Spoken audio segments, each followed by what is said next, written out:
I'm Layla Saad, and my life is driven by one burning question. How can I become a good ancestor? How can I create a legacy of healing and liberation for those who are here in this lifetime and those who will come after I'm gone? In my pursuit to answer this question, I'm interviewing changemakers and culture shapers who are also exploring that question for themselves in the way that they live and lead their life. It's my intention that these conversations will help you find your own answers to that question too. Welcome to Good Ancestor Podcast. Candice Brathwaite is a mother of two and the founder of the UK-based initiative Make Motherhood Diverse, which seeks to challenge the usually singular narrative of motherhood. She is also a writer and influencer, and her first book is I Am Not Your Baby Mother, an urgent part memoir, part manifesto book about Black British motherhood.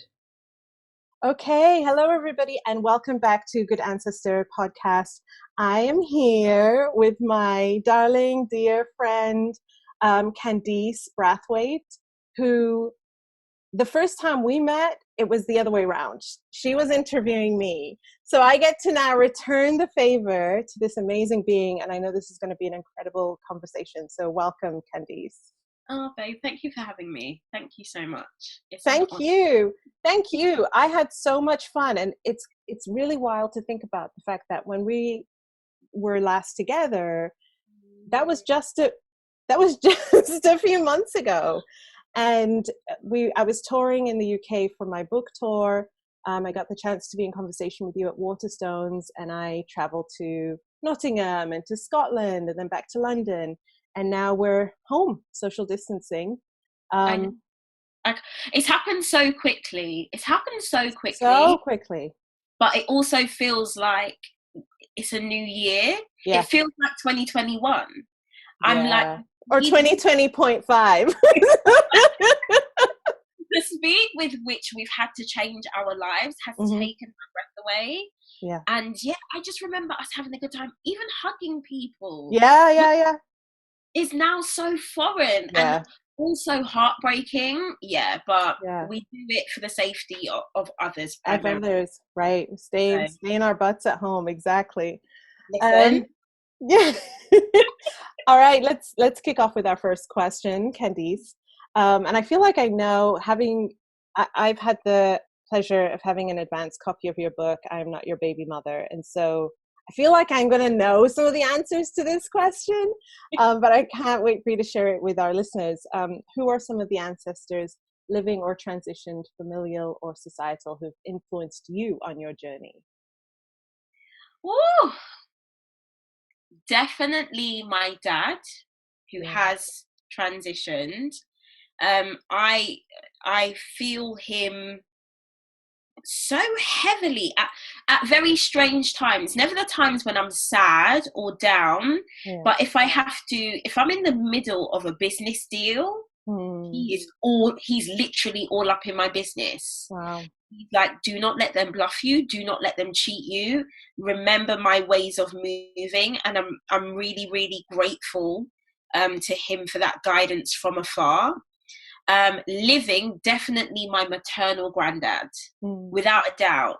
So interestingly, even though I am a staunch feminist, a lot of male energy ancestrally for me, two really strong men, who without them, you wouldn't know who Candice Brathwaite is, for sure. And I feel like, and this is not to dismiss the work the women have done in my life, but I feel like without those two men, I wouldn't be the woman I am, which is really interesting. Yeah, I sense that, and I could get that from reading your book, that they seemed to have both instilled in you a great sense of self-worth, and a sense of, I think with your grandfather, your maternal grandfather, it felt like, as I was reading it, he really gave you the permission to be all of yourself, right? If you need to cry. He raised you. You weren't raised at the beginning by your mom and your dad. It was your maternal grandfather who raised you. right? So this maternal, paternal energy happening for you. And then with your father, I really got that sense of he really taught you these skills and to be really alert and to be aware. Don't let people fool you. Don't let people run you. Have common sense and know how to take care of yourself, which is so priceless. Yeah, and their energies combined, because before it was hip to lobby for men taking time off work for paternity and all of that stuff. Like, my granddad was doing this at a time where his friends would mock him, like, you're a stay-at-home man, what even is that? What, you iron the clothes, what does that even mean? And so without knowing it, my granddad especially gave me an example of perhaps the man who would be good for me. Right. Because I know I can't iron. I don't know what the best pot in the house is. And to have been doing this parenting thing with a West African man born in West Africa, who is completely comfortable with me not doing the things that are feminine. Right. And like, that is something that was shown to me from a really early age. Right. And I'm really grateful for it, because it means that I can focus on doing what I am good at, which most women aren't allowed to say, especially Black women aren't allowed to say. Right. I'm good at making money. Yeah. And I need the space to do that. Like, right. I can't think about business and also be like, oh, are the kids' school uniform ironed? I can't do that. Right. And I love this so much, because as I was reading your book, and I was telling you before we hit record that I was reading a part of your book today, and it was the chapter in which you were talking about you were pregnant with Esme and you really wanted a Bugaboo pushchair. And first of all, this was hilarious to me, because I remember for us the pushchair was a huge thing, and we didn't get Bugaboo, but we got what has now become the norm, at least here in Qatar, which is the Swedish stock or stocky, I don't know how you pronounce it.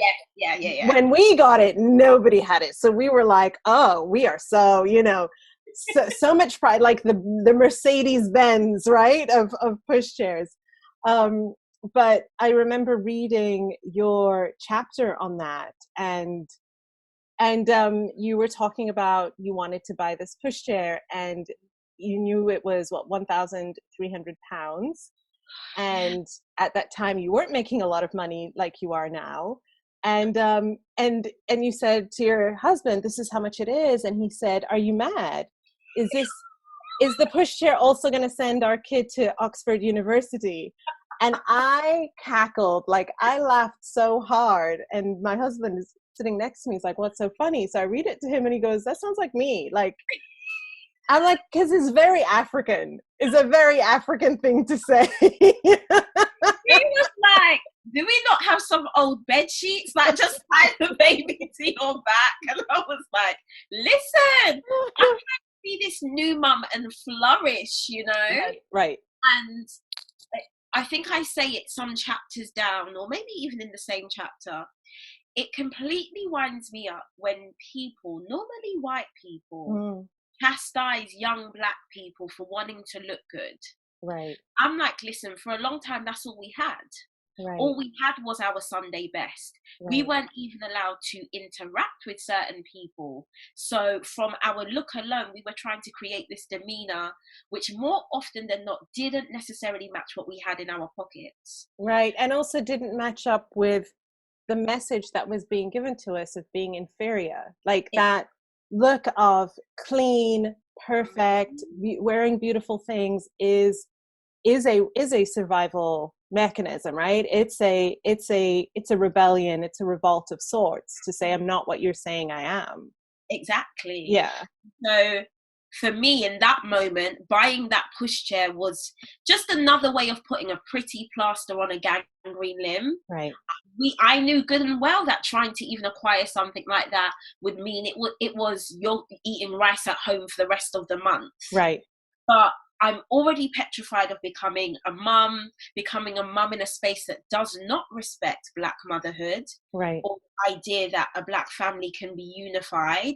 So I'm quickly thinking, right, how many ways can I protect myself from the constant stereotypes that I know are about to come my way. And for some reason, for me, that manifested in a pushchair, which is so strange. Well, I don't think it is, because when I in reading I'm Not Your Baby Mother, was reminded of so many things from my first pregnancy. I remember reading Ina May Gaskin's book. I remember reading What to Expect When You're Expecting, right? I remember seeing the images of motherhood, and all it was white, white, white, white, white, and these standards of what good motherhood looked like. And to be clear, there's a difference between wanting good things for your child versus trying to fit into a model of what is seen as maybe somebody who's thriving because they have certain things versus somebody who's seen as being lesser than because they don't have those brand names or they don't have those things. And it's not to say, and I know, and I really want to talk about money in this conversation because you're such a huge advocate for that. And it's one of the reasons I so love and respect you. But I want to create a legacy of multi-generational wealth for my family. And I want to do it on my terms. Yes. And not because of what white supremacy says about me. Yes. Yeah. Completely.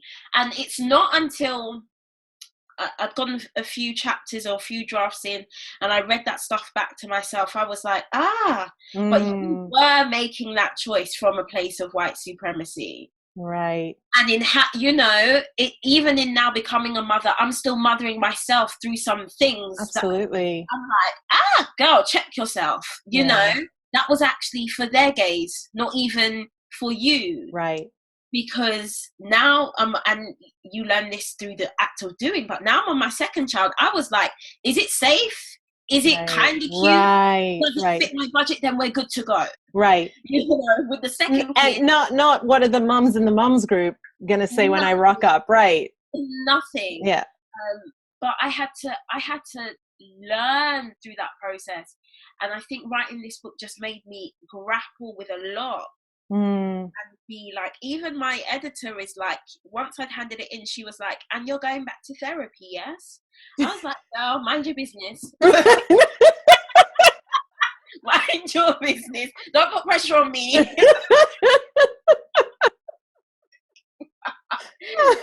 Because it was the book that I consistently ran away from writing. And I could feel that. So as I was reading it, first of all, I want to say thank you for this huge gift. It's the first book of its kind for me to see as a Black British mother, although not being a British mother in Britain, but still a Black British mother. And to be able to, it's like you have this great mesh between sharing your personal stories and your personal experiences, some of which are gut-wrenching.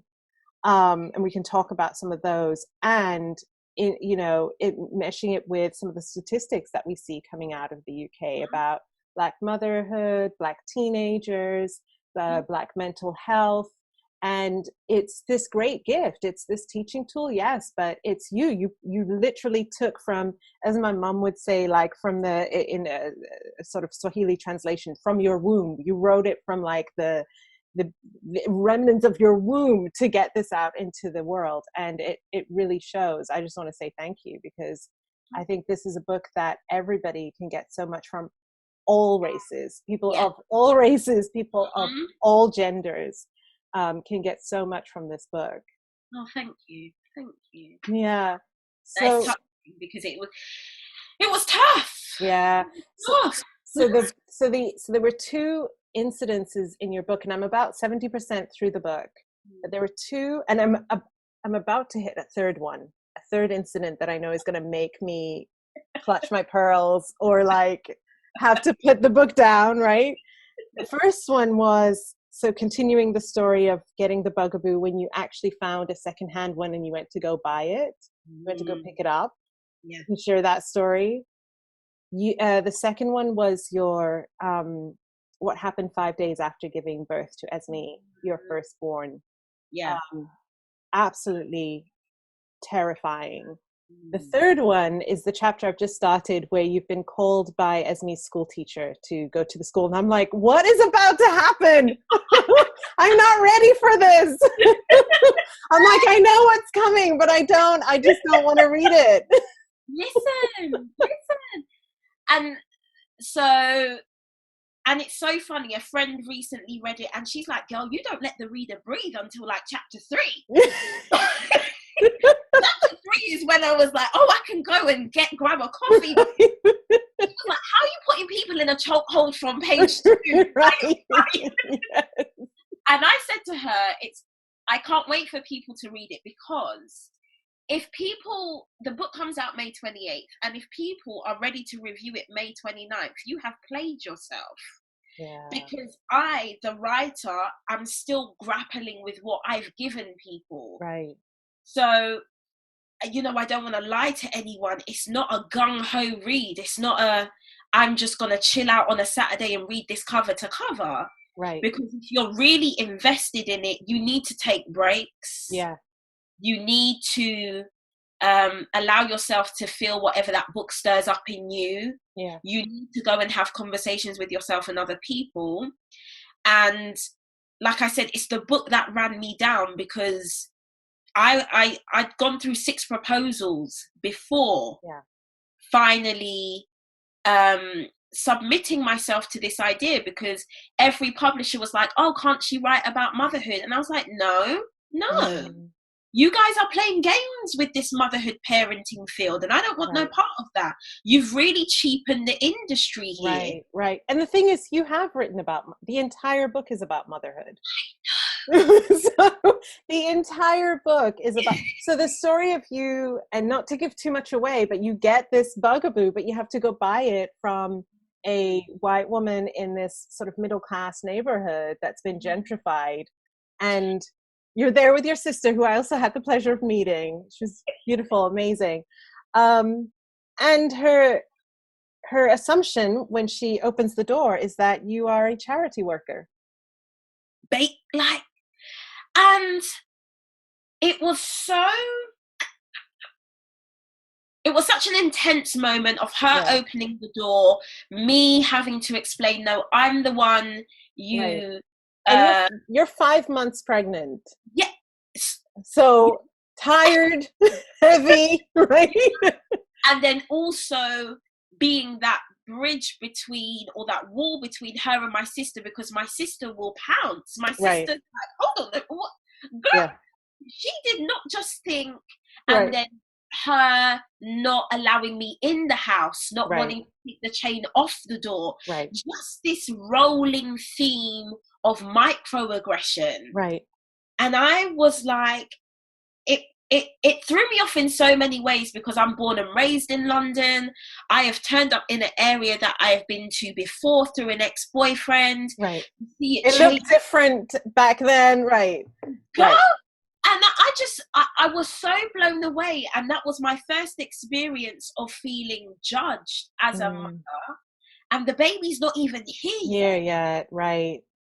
And you know, I don't put it in the book, but I think the reader understands. Like, I pushed that pushchair away, thinking, well, now you see why I at least had to get the pushchair. I'm here trying to buy a second-hand pram and being made to feel small for even that act.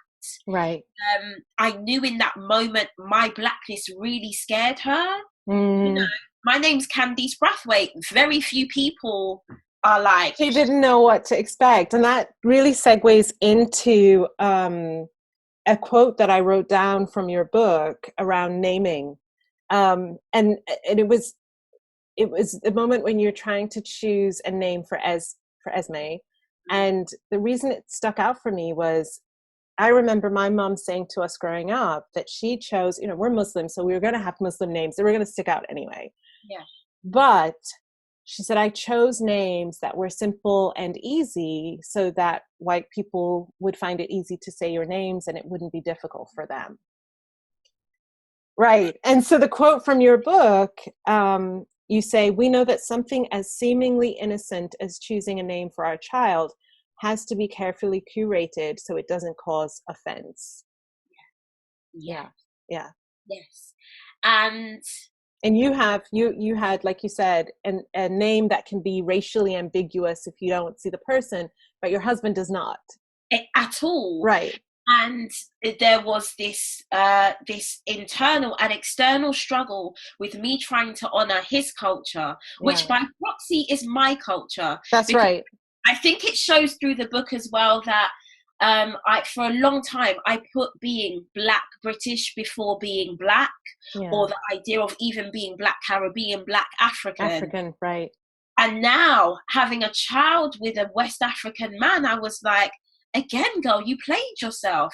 And there's so much about the richness of your lineage and history that you perhaps weren't even prepared to investigate, right. because white Britain had told you don't do that. Don't do that. Right. Assimilation is the only way to make it through this game. And to go halves on a child with a man who is born the majority is mind-blowing. Right. Because he's not contending with the same things that you're contending with. He's had a different conditioning growing up that informs how he sees the world and how he sees himself in the world, I'm guessing as well. Yeah. And then, so we were like two bulls all the time. And only now, as May 6, he's like, you're right, I truly didn't get it. I didn't get how so much of what you were trying to do with her name and the school she was going was all about protection. Right. Because he was like, I was seeing it from my perspective, which is that of a privileged African man who thinks his cloth is kingly wherever he goes. Right. And I have been raised in a space to feel like the minority and to think more. And to have a child with someone like that, there has been an education on both sides. Right.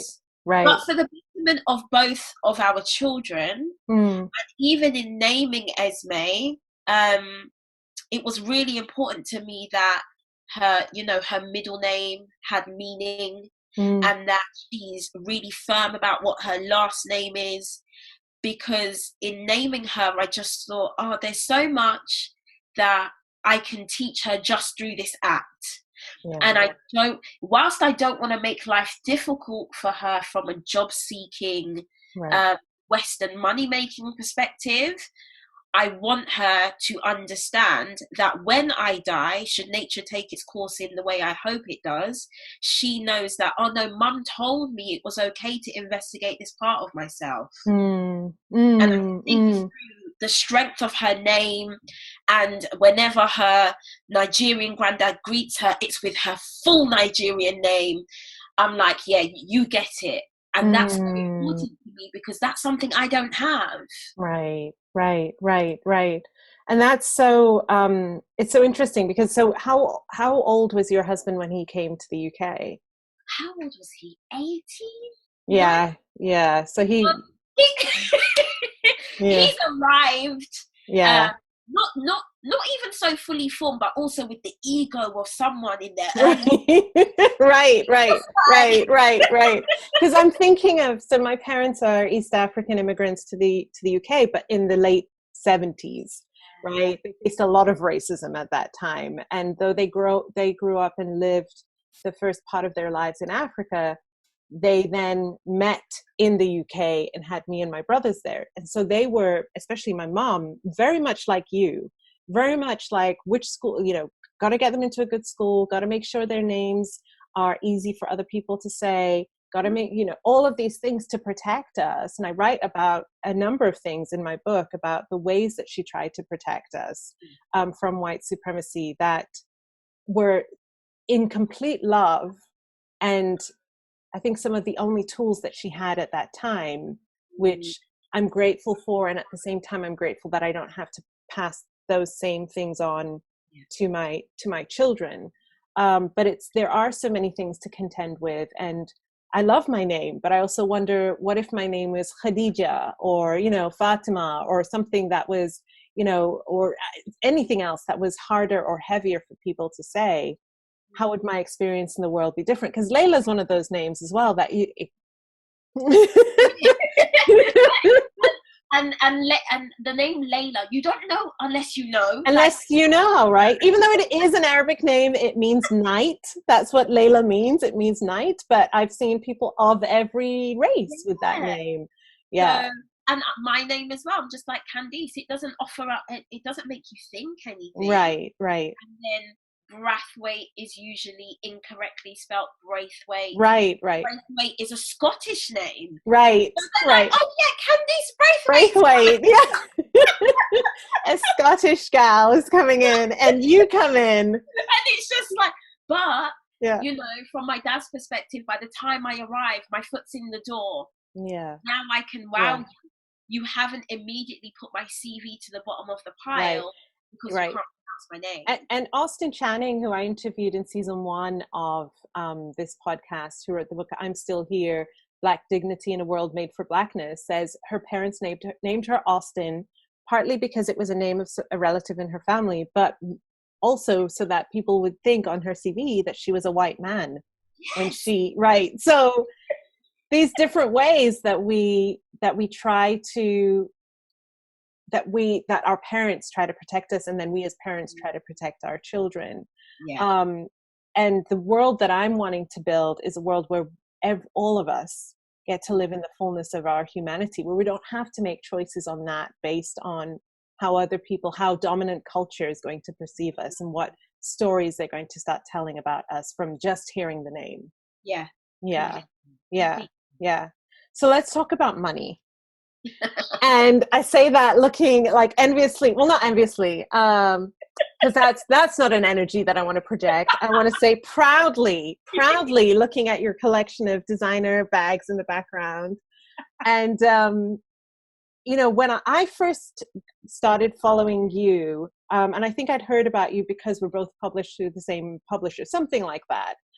And then not too far after that, you posted a post about money and some of the practices that you had. And I was there like furiously scribbling notes on these manifestation practices that you do. And then me and my friend, Sharona Lautud, one of my dear friends, were then exchanging notes. Did you see Candice's post around I got the app. Did you get the app? Right? And what I love about you is you are so unapologetic in money. And when the storyline around Blackness, being Black, is poverty, right? The storyline that dominant culture assumes about us. One of the things that me and my friends always say is we hate when we see things where it's an offer and it's like, if you're, you know, a person of color, we're going to give you a discount on this particular thing. And it makes the assumption that all of us are in a state where we don't have money, where we don't make money. You are somebody who is so unapologetic in making money, and you do it being you and not being something else to get that money. So it's like you hold yourself, Candice, in the fullness of your entire sort of outer identity in the ways that people see you, but also your inner self. And I'm going to make this money. Like, I'm not going to apologize to anyone, including other Black people, about it, right? And that's the other conversation, right, around internalized oppression and what we think that we're, you know, worthy of having and how much money we're worthy of making.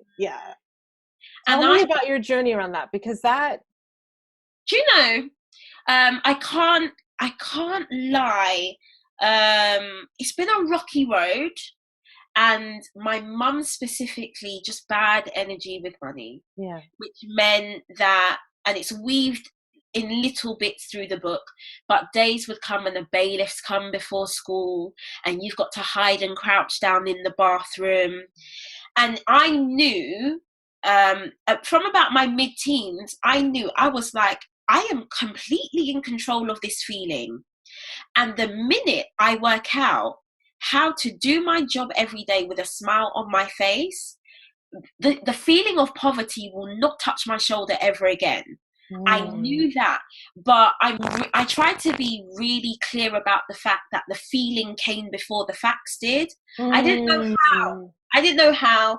I don't come particularly from a line of people who know what best to do with their money, but I was like, I'm going to learn. I'm going to figure it out. I'm just going to get myself in the best position to attract this, and we will go the rest of the way. And it's so funny now because, especially at this specific time with this pandemic, I tell my management all the time, don't come to me with no feelings about fear around my income, because I don't receive it. I'm like, I can't hear you. And it's so funny, in the last week, I've signed some deals that have really made my eyes water.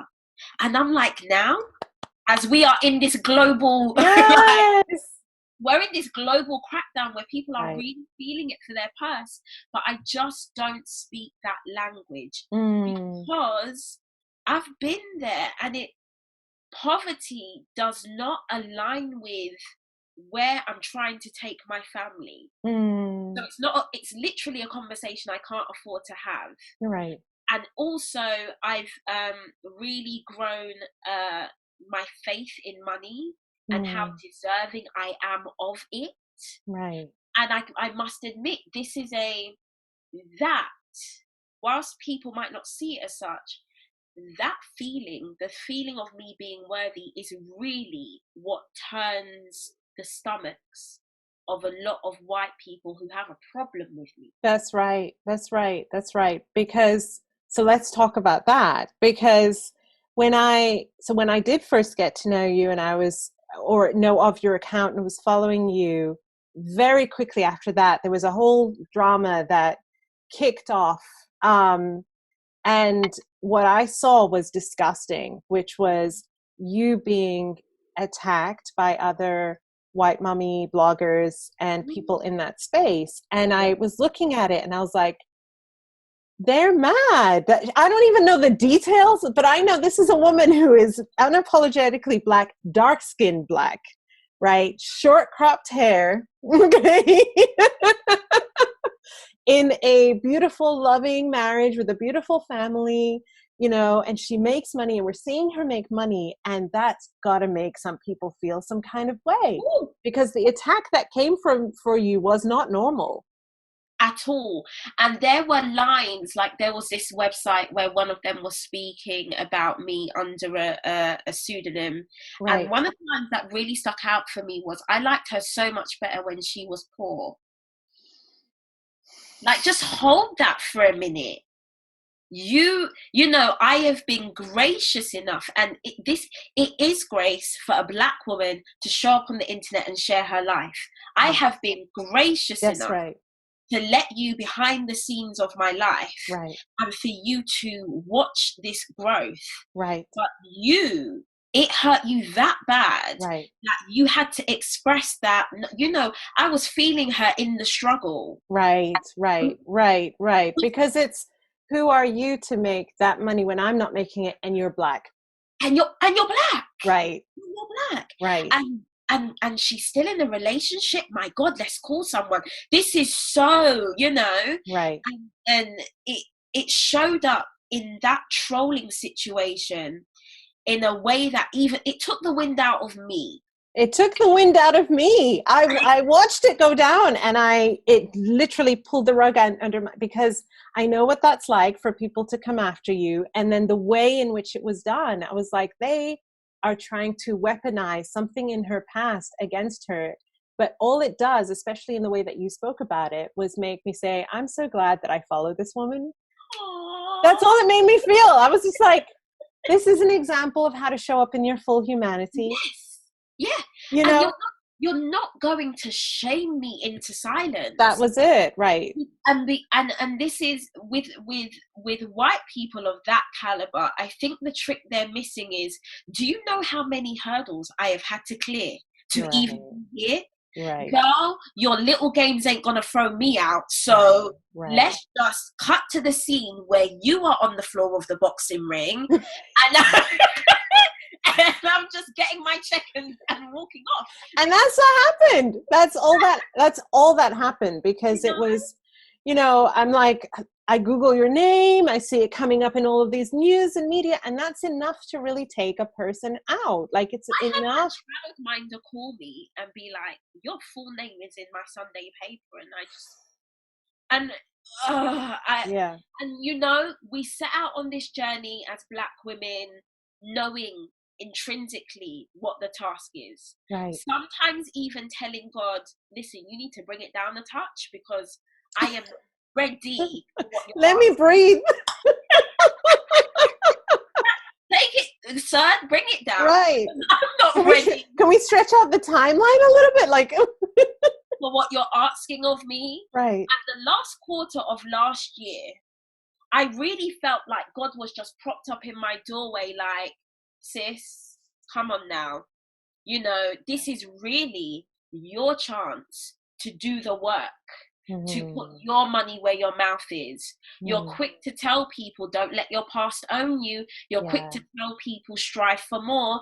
Come on, okay. Come up then. Right. Right. And you did. It was so, but what's so, even though I did publicly, it was so traumatic personally. I can only I can't imagine. I've had a small, experience, nothing like what you have experienced. And all I saw in you showing up in your truth and saying this and this and this is what my actual truth is, and all I saw was a flood of support come to you because first of all, we could see what was actually happening. Yes. And secondly, you spoke your truth, right? So, but when you said about they don't realize how much you've already had to overcome. When you spoke about like your relationship with money, you had to overcome your mother's story around money. You had to overcome your experiences growing up around money. And you also had to overcome what society is telling you around money and what we as women of all races stories that we have around money. So there's many things happening, right? And you were able to get to where you are now. So when something like that comes, it's like I've had to work so hard to heal. You cannot take my healing away from me. You cannot. Right. You cannot. And that for me, coming out of the end of last year and still being here this year, I don't know. It was transformative. What do you feel it gave you? What do you feel is different pre and post that you... What do I feel is just literally a new level of freedom. At the time when I have to do air quotes, with whoever tried to use my past to shame me, at the time, of course, I was angry. Now I am so grateful, so grateful. I even leave money on the offering plate. I'm like, bless them, because I would not have had the courage to do that myself. Right. I was grappling with for years on that subject. Sometimes even going to bed and thinking, oh, if this story breaks tomorrow, girl, you've really screwed it, And even though I was so scared and so worried, the favor they have done me is insurmountable. Right. But you don't really get to hold that feeling until you've got way past the hurdle, out the arena. Right. And now I'm out of the arena. I just feel so free. I turn up to meetings not wondering if someone's whispering about. I'm just like, and even in the midst of that hoopla, every single brand I worked with were messaging me like, we don't care. Right. Right. No. Right.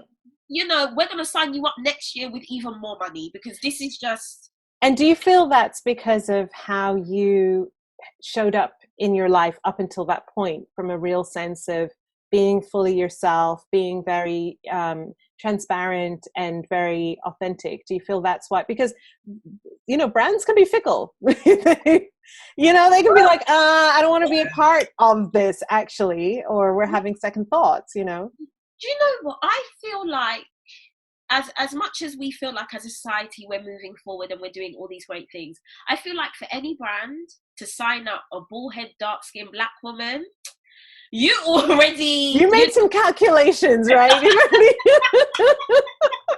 already really sat down, right, and had some kind of thinking process behind wanting me to represent your brand, right. And for some reason, I think it added a little je ne sais quoi. It's like, yeah, oh, yeah. and then, oh. Do you think that if this had happened 5 years ago, there would have been the same response? And I ask this because the space that you're in is notoriously white, as are many women's spaces, as is many spaces, period. We have seen, I mean, we're in 2020, there's a way that I know I can have a conversation called Me and White Supremacy in a way that I couldn't have had it 5 years ago, because people were not ready for that conversation, right? And we're not ready for the person holding that conversation to look like me. Right? So do you feel like if this had happened 5 years ago and there's less consciousness around these topics, that it might have gone in a different direction? Completely. The timing of which, and for anyone at home is like, what is this? So I used to be a sex worker. And the timing of which this expose happened was so full of mastery. It's only on God's timing. That's right. Because Me Too, sex work, just all these conversations are now coming above the fold. Right. And I had so many women in my DMs that night, and so many women who are very prolific in the areas which they work, who have met me since that time and grabbed my hand and been like, girl, you know, I used to be a sex worker, right? And I live in fear every day. Wow. That someone is going to do to me what they did to you. Right. And to see you not only come through that, but come out smelling like Tom Ford perfume. That's right. That's right. They're like, I sleep a bit easier.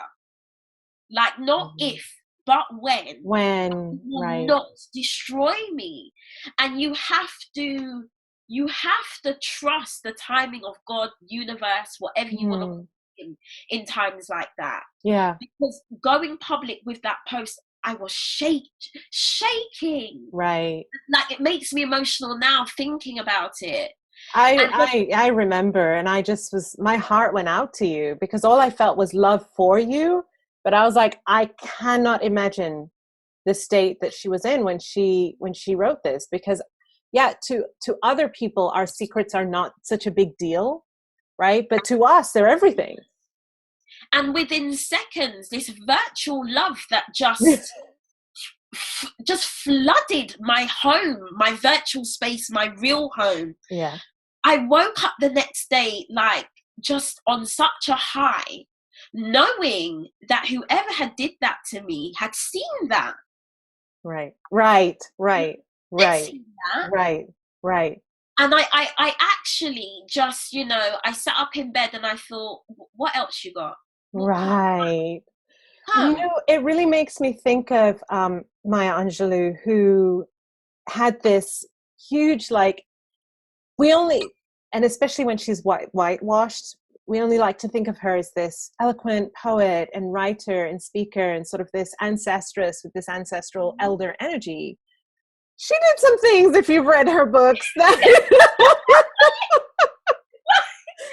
you can say, Maya Angelou? Are you sure? Friends that night, just snot ridden. I couldn't even communicate, because word had got to my management team first that this person was, like, really ferocious. They'd emailed all the brands I worked with and were like, how could you work with someone like this? And I was angry with myself, because I'd been telling my management team for a while that I wanted to lead with this story for a good 6 months. And everyone around me was like, no, it's fine. And I was... You were ready to own your truth, right? Furious, because I was like, how could we let someone get out the gate before us? Like, I was so mad. But when again, in retrospect, I'm like, it happened the way it was meant to happen. Right. Because even though I felt loved and I feel loved, there are still some things that the world are not ready to let Black women get away with on their time. Yeah. And the world might not have been so gracious Right. If I were like, guys, I've got this thing to tell you. Right. But the combination of being a black, dark-skinned woman who had this invisible noose around her neck, Right. that I can't be sure, but I'm more than likely it was a white person. Salacious, just right. No? Right. The combination of those things made everyone of all races be like, no. Right. No. And the common consensus was, you get to tell your story. That's right. That was what I felt. Like, you can't shame me from my story, you know. I'd literally been dragged into the light naked by someone else. Right. Someone to this day who I don't know. Right. Wow. And it speaks to, and again, I mean, people will say, oh, it's just, you know, something wrong with her. But honestly, as an outsider looking in, you can see it for what it is, which is this Black woman, bold, money making, really industry changing, you know, being uplifted, elevating herself. And those who are left behind saying, instead of saying, she inspires me, saying, who is she? Who does she get to? Why does she get to be like that? And there's another quote in your book, and you said, my own experiences and those of Black women I know mean that we have a first-class degree in making ourselves small. Yeah. Before you even arrive in the venue, you're overthinking your clothes, not because of how you feel about them, right, but what the thoughts are going to be. Oh, what cadence in my voice should I use today? There are some words I need to leave at the door because they could be perceived as too ghetto. Right. It's before you've even left your house. Right. You're talking yourself up whilst also talking yourself in, because right. well, if I say that, I don't want them to think I've got ahead of myself. And it's just this constant song in my head. Right. And only now, and I'm not even, God spare life, I'm not even a quarter of a way through That's right. my life's journey. Right. But only now I'm like, let's change this song. This is terrible music, and I'm only playing it for someone else, and I cannot afford my children to hear this song. Yeah. Let's talk about this, about, the song that your children kind of, and because like I said, I'm just about to read this chapter on Esme, and I've just had a conversation last week with my friend Monique Melton, who's an anti-racist educator, but also a mother. Her children have had experiences of racism at school. I don't think there's anybody who hasn't. There are certain things that we have to brace ourselves for, that we know that our children are going to have to experience the first time. And we can't protect them from what happens at school, on the playground, something they even just see on the TV or on the internet. But there are certain things that we can instill into their mind about their self-worth. What are some of those things that you're doing? I know Esme is 6, but she's very... I watched an interview and you said at 4 you had to tell her about periods because she found your tampons. And she needed to know. And her face, Mama, do you wear a nappy? What is this? She's very she knows when you're trying to bluff, so I don't even bother. Right. With my parenting style is very, I'm going to be it before I say it. I was told a lot growing up, but never necessarily got to see it in action. And so even though I like wearing my hair this short, it's part of my parenting journey. It's part of a tactic. I do not mind if Esme grows up and she's 20, 25 and wants to wear some Remy weave to her backside. But let it be known that you were always around a mum who you saw celebrate her natural hair. Right. Who you saw celebrate herself in her most natural form. Right. So when I see you experimenting, in my heart, I'm going to know that's all it is. Yeah. It couldn't possibly come from a place of feeling like you're not worthy, or you see Black beauty be celebrated, because that's all that's in this house all the time. That's all you're going to see all the time. Right. That's all you see. I don't mind her library being varied, but I'm very insistent about books where dark-skinned Black kids are the main character. That's right. I need that. I don't mind her toys being varied, but I go to hell and high water sourcing black dolls with natural hairstyles. Right. These things cost an arm and a leg, but I feel like they're worth it because I'm up against Disney and Netflix right, and right, YouTube right. and the playgrounds, and you know, Yeah. And even when, I mean, because let's talk about colorism, even when there are characters on the TV or dolls, they're very light, they're the light-skinned versions of blackness and not the dark-skinned version. I'm also aware, and I don't speak about it much, but of course I'm aware of it. I'm aware that Esme's lighter. And I'm already trying to position myself for a conversation about colorism, where it's understanding that she profits from that diagram. Right. And I don't want to appear in that moment to be the aggressor. That's right. But I need her to understand that, baby, there is something that's been in place and will be in place that actually says that just because of your skin tone, you're made to feel more beautiful than me, your own mum. Right. We need to have a conversation about this. Right. And that's weird. That's strange. Yes. Yeah. You know, because, and I'm sure because for her, you're just mom. You're just mom. Right? She's not noticing different like hues of blackness. Is she? Okay. It was really warm and we were in the garden and she had the sun dance on her skin and she said, Mum, don't wake me. I need to wake up as dark as you. Yeah. I was like, she notices. Right. She notices she hasn't yet made a meaning out of it other than there's difference. Exactly. Right. And so I'm already like, right, there's a conversation that needs to happen there. Her cousin, my niece, is my skin tone, but has less kinks in her hair. Right. Yeah. So Esme's like, oh, yeah. I don't know what word to use, but my locks feel really rough. Right. And his hair feels really smooth. Right. And so it's like he's trying to make sense of it. Yeah. All of it. Yeah. And all I can do is tell the truth and prepare for the world trying to lie. Right. And this is so important about preparing them before they go and find a story out there that is not empowering to her and that could put her in a position where she causes harm to somebody else, right? I mean, we've had it when you're talking about hair. My hair is completely different to Maya's hair, my daughter, because we are mixed African and Arab, but my husband is more, his family seems to have more Arab genes than African. So they have straighter hair. And so she has sort of what you would call type 3, maybe, sort of swirly hair that can be, and people always go, oh, it's so pretty. How do you do it like that? And I have type 4, all different types of type 4 all over my head, right?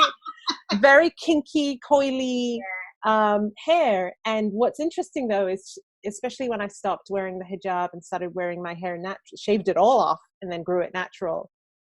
She's always been, I wish I had your hair. See? Yeah, you see? And I'm like, that's so interesting because the world is going to tell you your hair is more beautiful than my hair. But she's like, no, your hair grows like this. And mine only right.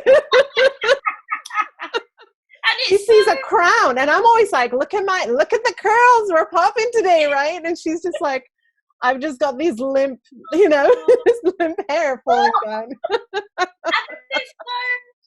And I don't think for both of us, they won't understand how rare having mums like this is. Yeah. It's still rare. Yes. No matter what country or continent you come from, as Black women, this energy is still rare. Oh, absolutely. I mean, in our culture, having my hair is no, and it's because there's a lot of internalized racism.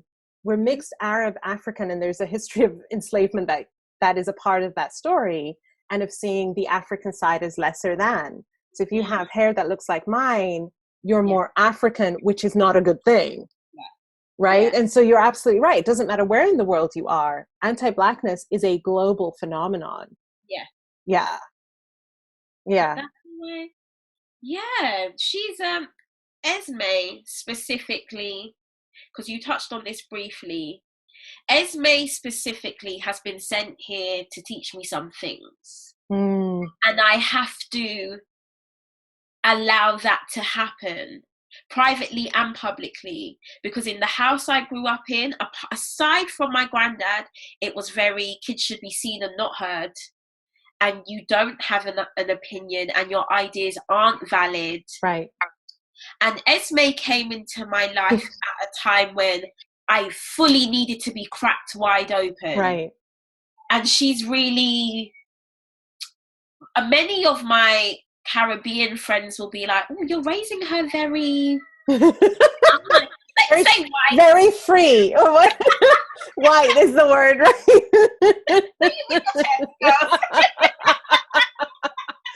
I'm like, no, because I have been the damaged teenager. Yeah. Because I didn't get to have that. I didn't get to have honest conversations with my mum or my grandmother. Right. And I cannot pass that down to her.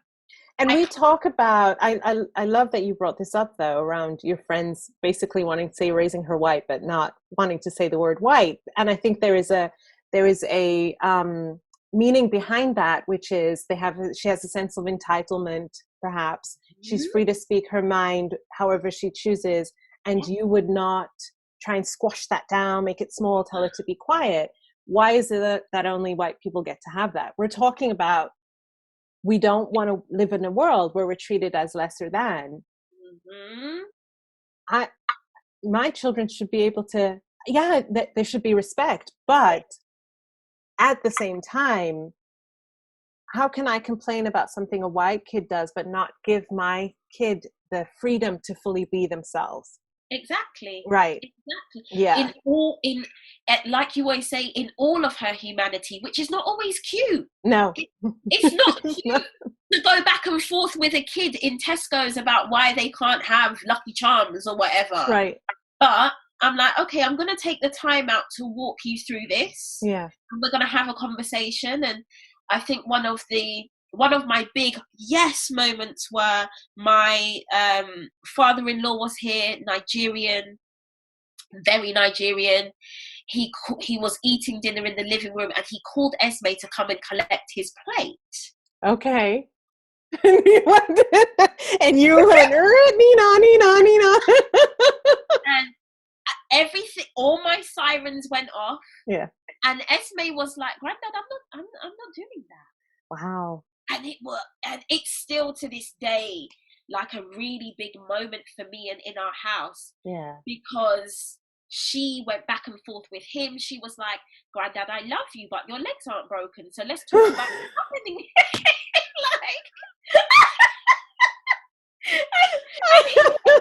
He literally had smoke coming out of his mouth because he was like, I'm going back and forth with this small girl. Like.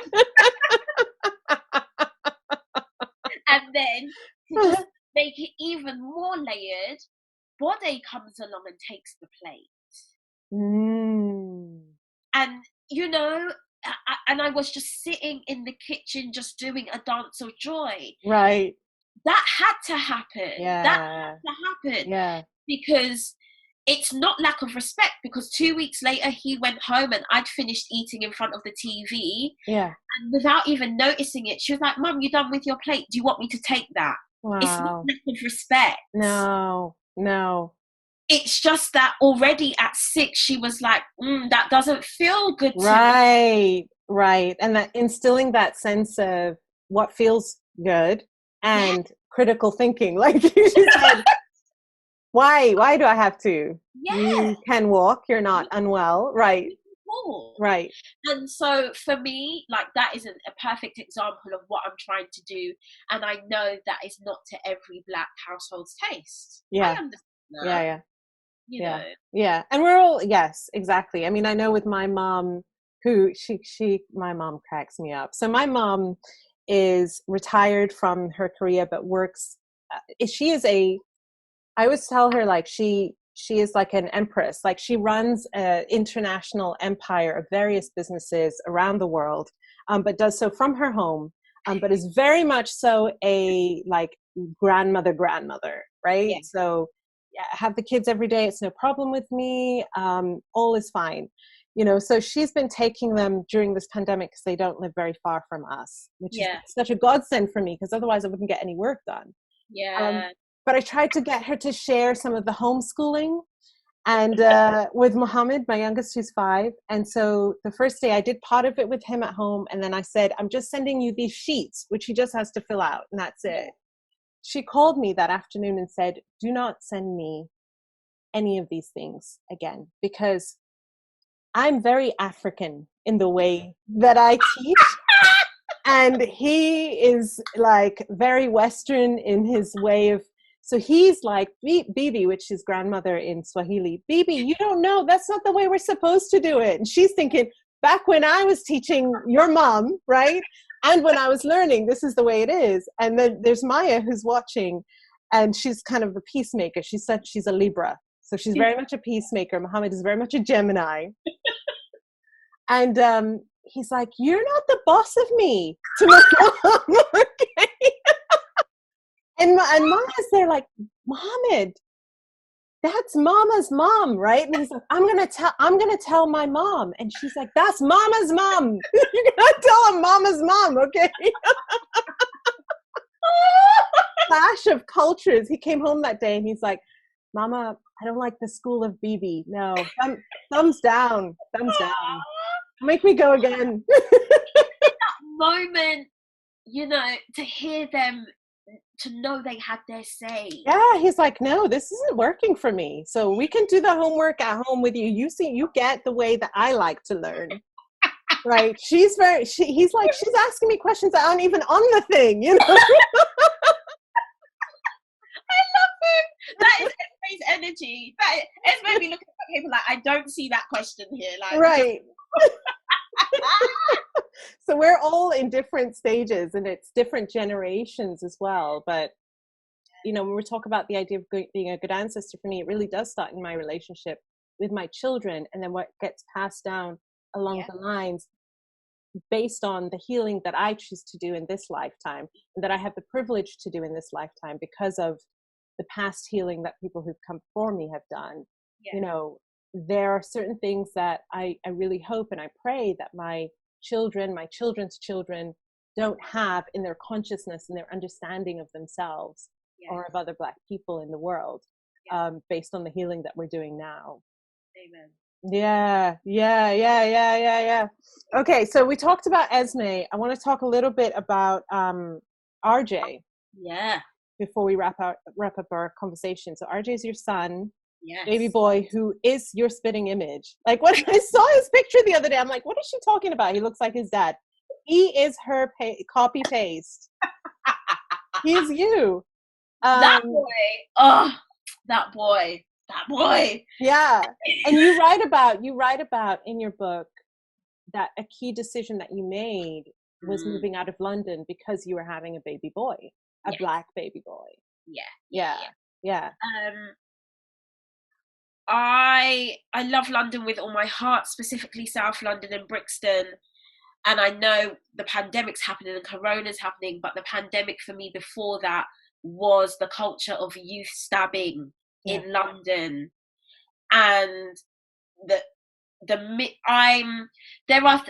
people would say that I'm fascinated with things that are usually morbid, and I am. I was, before he was even in my womb, I kept a very close eye on the growing trend of gang culture and specifically stabbing. And I was always racking my brain about the why and the how and how could this be stopped. And I think I became even more engrossed in it because my brother is 14 years younger than me. Right. So you're very much a second mother to both your siblings, right? Yeah, both of them. Yeah. And so he is 18 now, so he's in prime position for so much of the violence happening in London. And there's a chapter in the book called Young, Gifted and Stabbed. Yeah. And I sat through 19 hours of footage of Black children just hacking each other to death. Such deep traumatic work that there was oftentimes Bode, Papa B would pull me away from the computer and be like, yeah, we're not doing that tonight. Right. Waking up screaming, so I'm not having. Because you wrote about things that I didn't even know were trends or things that are happening, and especially in the age of social media. Yeah. It's an actual, gang culture is an actual game to them, a game that has a scoreboard and a chart and a leaderboard, and you're scored on where you stab people and how badly you can mutilate them. Like it's such an underworld in my consciousness. Right. But I sat through funeral footage and footage of mums going into morgues crying over their sons, and I was like, I'm not doing that. Yeah. Whatever it takes to ensure that I am not crying over RJ's lifeless 14, 15, 16-year-old body. Right. We're doing it now. And leaving London had always been a conversation between us as a couple. But I did not feel that urgency until I knew I was having a boy. Right. I was like, oh, we're going now. And we put ourselves in debt for that move. Wow. Because whenever I speak about Black people specifically leaving London, I have to honor my privilege in that moment. Yeah. Leaving London's a privilege. Leaving the city where you've got extended family and that idea of support is a privilege. Right. And there are many people who are stuck on the 19th floor of a horrendous situation who want to go, who can't. Right. So I can't like get on my white horse and be like, oh, I'm out of here. No. Right. Privilege. Even taking on the debt, we literally used like a loan shark to fund our move at that time. Right. Utter privilege. But utter urgency as well. Like that sense of urgency that you would put yourself in that position as well, because you didn't just have the money available, right? You had to leverage these different means. It was so urgent for you. Yes. You know, that it couldn't wait. No. RJ's never, it's so funny. I'm a born and raised London. RJ's never been on a red bus. Wow. He's never been on a bus. Right. He's never been on a bus. Right. And my mum still lives in Walthamstow, and my sister still lives in Brixton. And when he's in these environments, his little body swivels, you know? He's just, the senses, it's just so much for him. Yeah. That's what it's like for me in London. I grew up in Cardiff and then in Swindon, right? So, and I had cousins who were in London who were younger than me, but a lot more street smart than me. So, so me in London every time is just like, sort of like this, because I just was so sheltered that I didn't have those experiences. They had to grow up very young, like very quickly. And this is it. And now when I go back into London for work, I am so on my guard, I laugh at myself. Right, like you weren't there before, you have no, right? I love certain watches, and the minute I get off the train, my watch is off, it's in my bag. Right. Is everything zipped up? If you're in a backpack, could you put it in your front? And my sister's like, what are you what are you like? Right.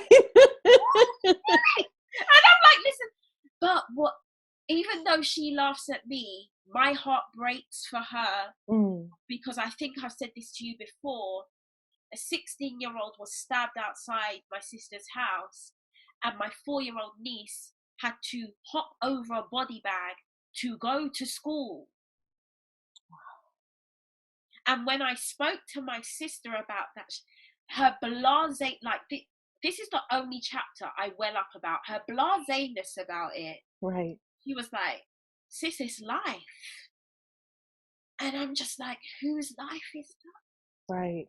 Whose life is that? Right. Because you can't imagine Esme or RJ having, and how they're processing something like that. Right. Right. And you know, my niece asked her, Mummy, you know, is the person under there dead? You're 4. This should not be what you're ingesting on the way to school. Right. In London, especially, the gap between the rich and the poor, right, or those who be perceived as rich and not see the poor, right, is now so wide. you know, people will refer to their areas as a little bit stabby. Right. Right. Yeah. And let's talk about, because something that we see in the media a lot is, oh, blacks just like killing each other, right? This is black on black crime, and it's just a thing that black people do, and it has no context of the impact of racism and poverty, right, in creating situations like this. Give us the wider picture. Yeah, give us the wider picture. So in Brixton, my hometown, there is like a market, and I didn't even know this till I started doing research. That market was acquired in 2018 for £37.3 million. Wow. The school, the local high school in Brixton that same year had the highest number of black boys being expelled from school permanently. Wow. The fish market has been acquired for over 30 million, and these children are being pushed out of the school system because that's what it is. Right. It always comes with a layer of, oh, he didn't listen, right, too interactive, right, all of that noise. Right, the adultification, right, which I read about in Me and White Supremacy, the adultification of black children. They're seen as older than their age, less innocent, are punished at higher rates, given less support. Right. And so when I saw that on paper, I was like, and then in 2018, the youngest stab victim was 14. And to see the way white people specifically spoke about this child online, right? Well, that's what you get. What does a 14-year-old get? What? A 14-year-old was stabbed 17 times. What does a 14-year-old get? Please enlighten me as you then go to your oyster and champagne bar in the middle of Brixton while he was probably on his way to a pupil referral unit. Right. Please tell me what they get. Because Brixton specifically is an area that none of you wanted to frequent back in the day. That's right. That's right. Yeah, that's right. When I hear of like certain areas in London that, you know, I've never lived there, but I'm like, oh, I know what the reputation of that place was before, and I know who was the majority of the people living there now. And I go there now, and I'm like, what's happening here? This doesn't match up with what I thought this place would look like. Yeah, or who I thought would be the majority of the people here. Right. Yeah. And because, you know, it's all a loop. Because black people don't have that financial education or that financial support, those of us who did set up businesses in Brixton didn't know how to protect them. Right. We're not protected. Right.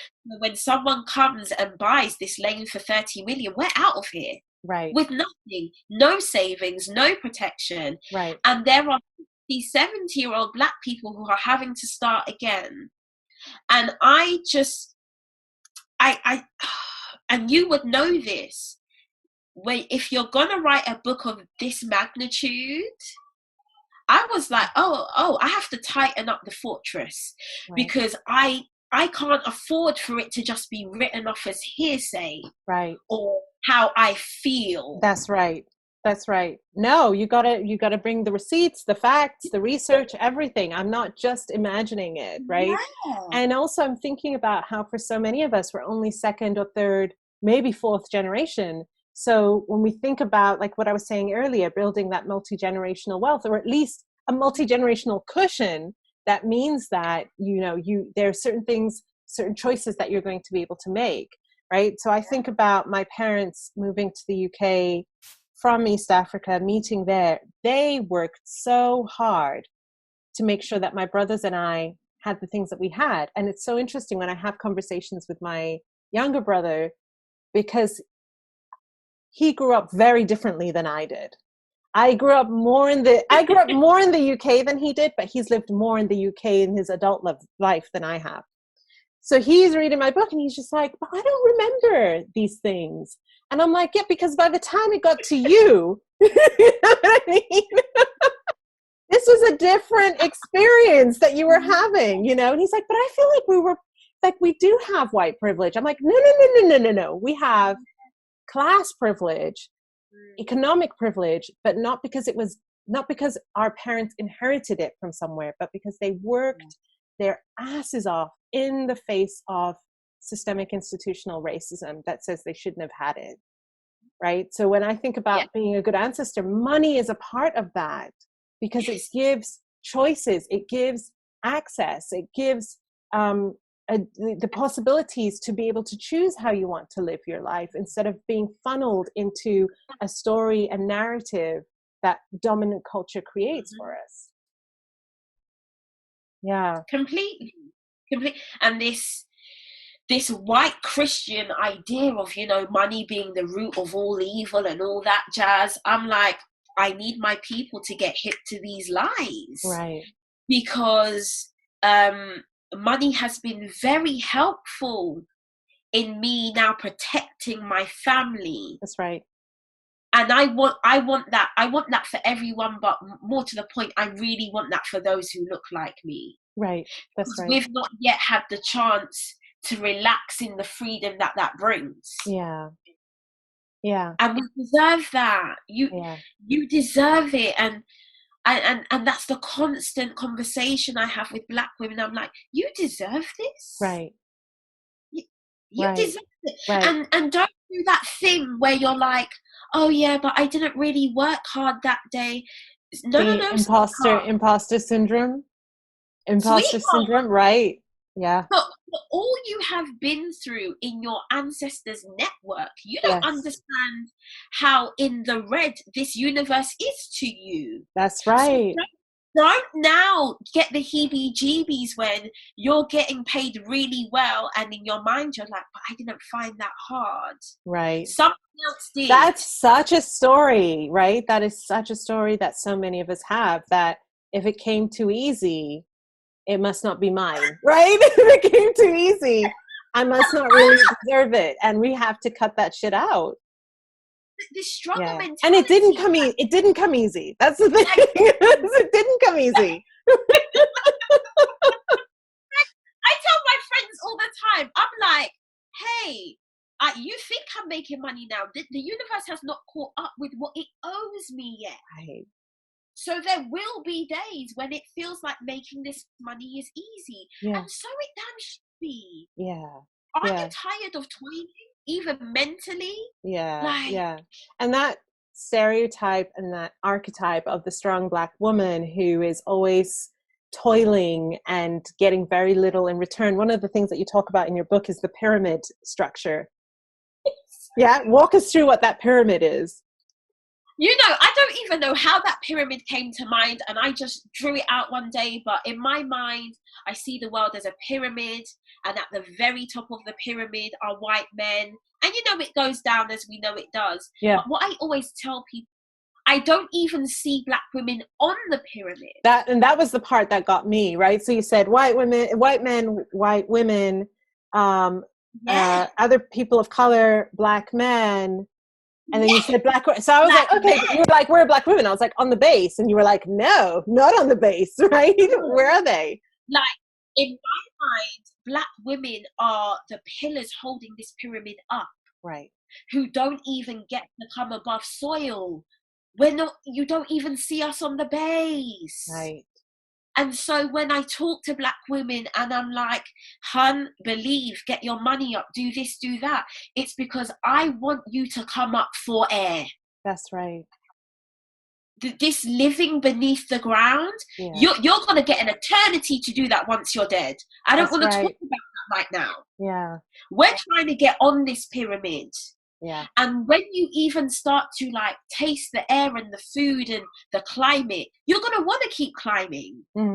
Because being underground whilst breathing sucks. Right. It sucks. It's slow dying. And it's so I'm slow like, dying. Yeah. Yeah. Yeah. You know how this conversation just energizes me. I do. Because especially as a dark-skinned Black woman, I'm like, if I can reap from changing my own mindset, oh, come on now, girls. Like, yeah, and that's what it is that you give me permission when I see you shining, when I see you making deals, rocking the brands, I mean everything. I'm just like, it's a reminder to me that's in you too. You deserve that too. All of us deserve that. Thank you, Candice, for being an example of what it looks like to own that, the physical stuff, but that physical stuff doesn't own you, first of all. exactly. And that the physical has come out clearly as a physical manifestation of the center that you're holding within. Completely. Right. And this isn't to say, oh girl, I've got so much work to do. I mean, it's a lifelong journey, right? Because you're just getting started, as I am. We're just getting started, and there's so many things that I'll come back to, and I'm like, damn it, I thought I worked that out. I thought where did that come from? Right. As your deals get bigger, as your dreams get bigger, that the nervousness, the palpitations go up, because we're like, okay, we got to talk that imposter syndrome down, and we have to work through why I'm feeling uncomfortable about this. Right. Yeah. And God is in the doorway again, like, oh girl, but you said you were worthy, so here.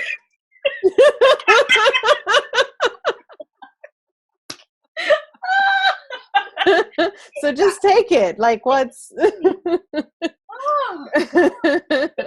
I just want to thank you. This conversation has been so beautiful and it filled me up so much, and I knew it would do. I love you and I respect you so much for the way that you hold yourself in the world, for the legacy that you're creating for your children, your family, your children's children's children, but also for all of us Black women and Black people and all people around the world, because of the way that you hold yourself and the work that you do within yourself. I really, really just want to say thank you for being you. And I'm just so grateful for you. No, you're going to make me cry now. She knows I can cry. She does it on purpose, people. Such a crier. No, thank you so much. Thank you. This has been amazing. And it's, I've said it publicly already, but it's been very interesting to have conversations with Black women and white women about this book. Yeah. Very interesting. Yeah. And, it is for everyone, but first and foremost is for the culture. Yeah. Always. Yeah. So yes. The conversations I have with my sisters are very different because we're reading these things and it's pulling out things in us. Yes. Yeah. And I'm like, that's the point. That's it. And what I got from your book, one of the many things that I got from your book is the reminder that Black women are not a monolith, and that we get to define our own selves as individual Black women while also being connected to each other in our shared experiences. And that was a gift in itself. Yay. Okay, Candice, our final question for you. What does it mean to be a good ancestor? What does it mean to you to be a good ancestor? What does it mean to be a good ancestor?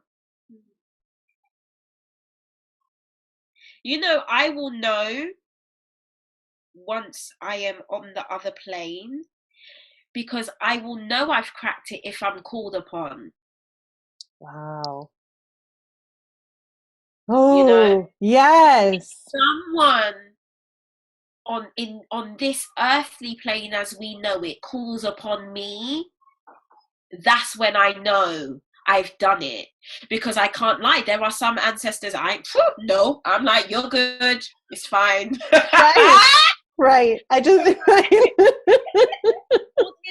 kinfolk, it is fine. Yeah. But if I have the privilege of being asked to assist my great-grandchildren, my own children before it's time, I'm just gonna be up there, in there, like, you did it. You did it. Yeah. Because people trust you even when they can't. Right. That is, I don't want to be blasphemous, but that is that high energy. That is them believing. Yeah. Even when I'm not there. I've never heard it put that way, and I'm literally going to store that in my brain, lock it away. I got chills hearing that answer, because one of the ancestors who comes to me again and again is my maternal grandmother, and she is an energy that I call upon, and I never thought about it that way. Of it's not just about how I'm remembered for the things that I've done, but if people in their moment of, you know what, I need Ancestor Layla to, like, I need her energy, I need her guidance in this moment, I need her example, that's huge. Yeah, thank you. This is it. Yeah. No, you're welcome. Yeah. And I didn't even know I was going to say that, but that's genuinely how I feel. That's literally made me sit up straighter. Yeah, the testament of our work is when we're not here to back it up. Yeah. You know? That's it. Yeah. Beautiful. Thank you. Bye. Thank you so much, Layla. Thank you. This was marvelous. Thank you. This is Layla Saad, and you've been listening to Good Ancestor Podcast. I hope this episode has helped you find deeper answers on what being a good ancestor means to you. We'd love to have you join the Good Ancestor Podcast family over on Patreon, where subscribers get early access to new episodes, patron-only content and discussions, and special bonuses. Join us now at patreon.com/Good Ancestor Podcast. Thank you for listening, and thank you for being a good ancestor.